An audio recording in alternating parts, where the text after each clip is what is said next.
മായം കലർന്ന വിഷാംശം കൂടുതലുള്ള ഭക്ഷണ സാധനങ്ങളാണ് ഇന്ന് നമ്മൾ നേരിടുന്ന ഏറ്റവും വലിയ വെല്ലുവിളി. ജീവിതത്തിൻ്റെ അവസാനമാകുമ്പോഴേക്കും ഭക്ഷണത്തേക്കാൾ മരുന്ന് കഴിക്കേണ്ട അവസ്ഥയിലേക്ക് നമ്മളെ എത്തിക്കുന്നതും ഇത്തരത്തിലുള്ള ഭക്ഷണ സാധനങ്ങളാണ്. പ്രകൃതിയിലേക്ക് മടങ്ങുക, അതും പ്രത്യേകിച്ച് ഭക്ഷണത്തിൻ്റെ കാര്യത്തിൽ. ഈ സന്ദേശമാണ് ദുബായിൽ നടന്ന പ്രകൃതിദത്ത ജൈവ ഭക്ഷ്യോൽപ്പന്നങ്ങളുടെ മേള പങ്കുവച്ചത്.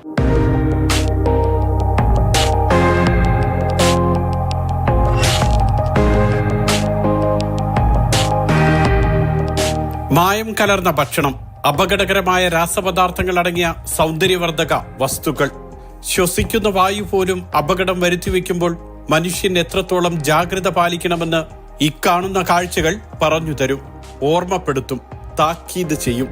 പ്രകൃതിയിൽ നിന്നും ശേഖരിക്കുന്ന ഭക്ഷ്യ സൗന്ദര്യവർദ്ധക വസ്തുക്കൾ കലർപ്പില്ലാതെ കാഴ്ചവെച്ച ജൈവ പ്രകൃതിദത്ത മേളയിൽ ഇന്ത്യയടക്കം 21 രാജ്യങ്ങൾ പങ്കെടുത്തു.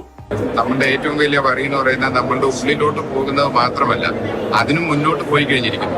നമ്മൾ എന്താണ് നമ്മളുടെ സ്കിന്നിൽ പുരട്ടുന്നത്, അതായത് കോസ്മെറ്റിക് ആയിക്കോട്ടെ, ബ്യൂട്ടി പ്രോഡക്ട്സ് ആയിക്കോട്ടെ, അതുപോലെ തന്നെ എങ്ങനെ നമ്മുടെ ശരീരത്തിന്റെ ഇമ്മ്യൂണിറ്റി വർദ്ധിപ്പിക്കാൻ നമുക്ക് സാധിക്കും. അപ്പം അതായത് health and wellness. Middle east organic and natural products എക്സ്പോയുടെ 22ാമത് പതിപ്പാണ് ദുബായ് വേൾഡ് ട്രേഡ് സെന്ററിൽ നടന്നത്. കേരളത്തിന്റെ സുഗന്ധദ്രവ്യങ്ങൾ, നേപ്പാളിന്റെ തേൻമധുരം, പല രാജ്യങ്ങളിൽ നിന്നുമുള്ള കാപ്പിയുടെയും ചായയുടെയും രുചിക്കൂട്ട്, ഇങ്ങനെ എല്ലാം പ്രകൃതിയിൽ നിന്നും നേരിട്ട് ശേഖരിച്ചവ. പഞ്ചസാരപ്പാനിയും ശർക്കരയും കലക്കി തേനെന്ന പേരിൽ നമുക്ക് മുന്നിൽ വ്യാജന്മാരെത്തുമ്പോഴാണ് യഥാർത്ഥ തേൻമധുരം നേപ്പാൾ പങ്കുവച്ചത്. The main product is honey and other beekeeping products. Here we have different varieties of honey, like mustard honey, churi honey, it's a butter tree honey from Nepal. We have buckwheat honey and we have raw honey as well. ഇതുപോലുള്ള 550 പ്രദർശകർ 22ാമത് മേളയ്ക്കെത്തി. കേന്ദ്ര വ്യവസായ വാണിജ്യ മന്ത്രാലയത്തിന്റെ നേതൃത്വത്തിലാണ് Indian സംഘം എത്തിയത്.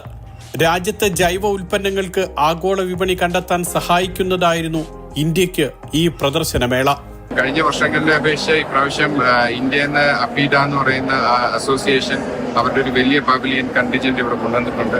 നിങ്ങളോട് പോയാൽ മനസ്സിലാകും, മില്ലറ്റ്സ് മുതൽ സീഡ് വരെയുള്ള പല രീതിയിലുള്ള പ്രോഡക്ട്സ് ആണ് കൊണ്ടുവന്നിരിക്കുന്നത്. തീർച്ചയായിട്ടും ഇന്ത്യയുടെ participation year on year increase ചെയ്തുകൊണ്ടിരിക്കുകയാണ്, കൂടിക്കൊണ്ടിരിക്കുകയാണ്. 92% സാധനങ്ങളും ഇറക്കുമതി ചെയ്യുന്ന മേഖലയാണ് മിഡിൽ ഈസ്റ്റ്. ഏറ്റവും ഗുണമേന്മയുള്ള ഭക്ഷണ സാധനങ്ങൾ മാത്രം തെരഞ്ഞെടുക്കുന്ന രാജ്യങ്ങൾ. വ്യാജന്മാരെ പിടികൂടാൻ ശക്തമായ സംവിധാനങ്ങൾ GCC രാജ്യങ്ങളിലെല്ലാം ഉണ്ട്. അതുകൊണ്ടാണ് വിവിധ രാജ്യങ്ങൾ ഏറ്റവും മികച്ച ഉൽപ്പന്നങ്ങൾ മേളയ്ക്ക് എത്തിച്ചത്. നമ്മളെപ്പോഴും പറയും prevention is better than cure. അതായത് നമ്മളൊരു അസുഖം വരുന്നത് വരെ കാത്തിരിക്കേണ്ട ആവശ്യമില്ല നമ്മൾ അതിനെ റെക്ടിഫൈ ചെയ്യാൻ വേണ്ടി. ഒരു അസുഖം വരുന്ന ഒരു നോർമൽ ഹെൽത്തി പേഴ്സണിന് പോലും അവരുടെ ഫുഡിലേക്ക് കൂടിയും ലൈഫ് സ്റ്റൈലിലേക്ക് കൂടിയും വരുന്ന എല്ലാ അസുഖങ്ങളും മാറ്റിയെടുക്കാൻ വേണ്ടി പറ്റും. അതായത് അതിന് ഒരു ഉത്തമമായ ഒരു സാധനമാണ് കെനോഡർമ എന്ന് പറയുന്നത്. അപ്പോൾ കെനോഡർമ മഷ്റൂം എന്ന് പറയുന്നത് ബേസിക്കലി ഒരു റെഡ് മഷ്റൂം കാറ്റഗറിയിലുള്ള ഒരു മഷ്റൂമാണ്. നമ്മൾ ഡെയിലി കൺസ്യൂം ചെയ്യുകയാണെങ്കിൽ നമ്മുടെ ഡീടോക്സിഫൈ ചെയ്യാൻ വേണ്ടി സഹായിക്കും. മലേഷ്യയാണ് ഇത്തവണ കൂടുതൽ ശ്രദ്ധ നേടിയ മറ്റൊരു രാജ്യം. മലേഷ്യയിൽ നിന്നു മാത്രം 220 കമ്പനികൾ മേളയ്ക്കെത്തി. ഒറിജിനൽ രുദ്രാക്ഷവും സുഗന്ധദ്രവ്യങ്ങളും നേപ്പാൾ അവതരിപ്പിച്ചു.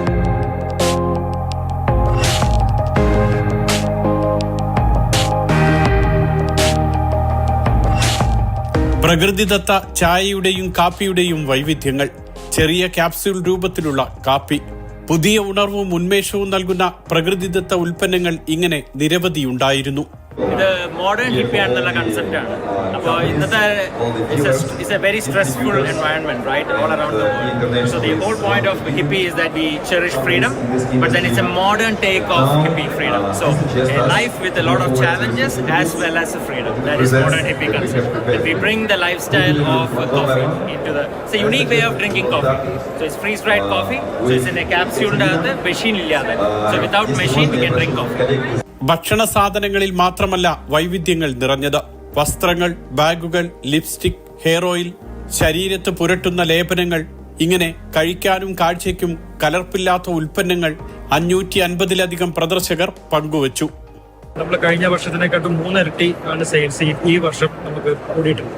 അപ്പോൾ അതിന്റെ അർത്ഥം പിന്നെ ആൾക്കാർ ബോധവാന്മാരായി പ്ലാസ്റ്റിക്കിൽ നിന്ന് ഇങ്ങനെയുള്ള പ്രോഡക്ട്സിലേക്ക് മാറിക്കൊണ്ടിരിക്കുന്നു എന്നുള്ളതാണ് അതിന്റെ അർത്ഥം.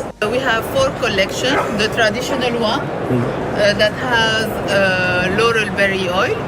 And the other ones, we have 3 collections, oriental aromas, floral aromas, and a collection dedicated to Aleppo. Our soap don't have chemicals. They are natural soap made out of olive oil, marine salt, and water. ജൈവ പച്ചക്കറികളിലെയും പഴവർഗ്ഗങ്ങളിലെയും വിസ്മയിപ്പിക്കുന്ന വൈവിധ്യങ്ങൾ വിയറ്റ്നാമും African രാജ്യങ്ങളും പരിചയപ്പെടുത്തി. പ്രകൃതിയിലേക്ക് മടങ്ങുകയെന്ന സന്ദേശമാണ് എക്സ്പോയിൽ പങ്കെടുത്ത ഓരോരുത്തരും ഓർമ്മപ്പെടുത്തിയത്. മരുന്നിനെ അകറ്റി സ്വന്തം ശരീരത്തെ ഓരോരുത്തരും എത്ര സ്നേഹിക്കണമെന്നും ചേർത്ത് നിർത്തണമെന്നും 3 ദിവസത്തെ മേള പറഞ്ഞു തന്നു.